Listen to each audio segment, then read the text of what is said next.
እየነገርኳት እሷ ሁሉም ነገር አስተካክላለን ዛሬ በሰላምና በደስታ በሕይወት እየኖርኩ ስለሆነ ለክብሯ መግለጫ 10 ሺህ ብር አስገብቻለሁ። አመስግኑልኝ፣ ልንብላቸው አመስግኑልኝ። ብርሃነ ማርያም ስራ ስጭን ብዬ ተሳልኩኝ። ለመብርሃን ነገርኳት። ከብዙ ተወዳድሬ ተመርጬ ስራዬን ስለሰጠችኝ 1 ዣንጥላና 5 ሺህ ብር አስገብታኝ። ልንብላቸው አመስግኑልኝ።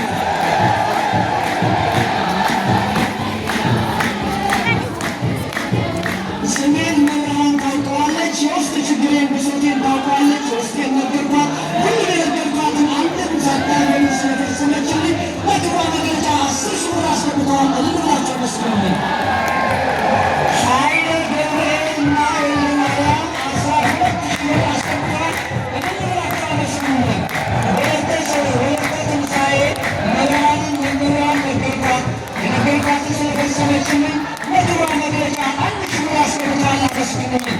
ባለቤቴ በስሙ ታሞ ነበረ። እመቤቴ መጥቼ አልቅሼ ነገርኳት። እሷም ስለቴን ስለሰማችኝ የስለቷ ስላበቃችኝ 3 ሺህ ብር አስገብተዋል። ልንብላቸው አመስግኑልኝ። ገብረ ሥላሴ እህቴ ታማብኝ ጸበል ቦታ ነበረች ያለችው። በጸሎት እንድታስቡልኝ አደራ ለክብሯ መግለጫ በማለት 1 ሺህ ብር አስገብተዋል። ልንብላቸው አመስግኑልኝ። እንግዲህ ምዕመናን እንግዲህ ብርሃኑን በረከቱን ማግኘት ከሩቅም ከቅርብም የመጣችሁ እናቶቻችን አባቶቻችን በዓሉን ለማክበር ስትመጡ ሀብተ ንብረታችሁን በመጠበቅና ወጣቶች ያስተናግሯችሁ ራሳችሁ በራሳችሁ እንድትስተናገዱ እናሳስባለን።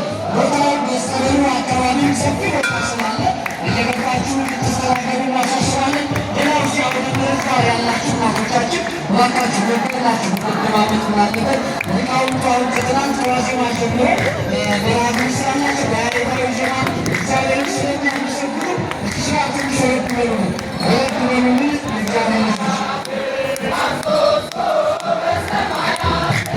መሬታችን ቅድስት ድንግል ማርያም የቃል ኪዳን መቃብር እየዞርን እየተባረክን እንኖራለን። እናመሰግናችሁ እየተባረክን በወደቀ አንስተን ሲያገኘን በማምጣትና ሰውነታችንን ለእግዚአብሔር በመንገድ እናሳስብላችሁ እናሳስባለን።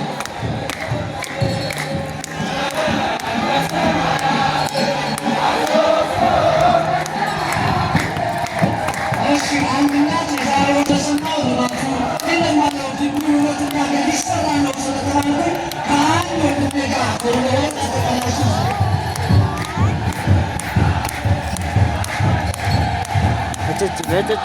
35 ሺህ ብር የአንድ መኪና ማንሻዎች ግማሽ ራሴ ነገሮች የቃል ለመግለጥ 35 ሺህ ብር አስገብቻለሁ። አመስግኑልኝ። እህትገራችሁ እግዚአብሔር አመስግኑልኝ። እሺ ምናልባት ከስራችሁ የምትወጡ ወደ ስራ ሊሆን ይችላል።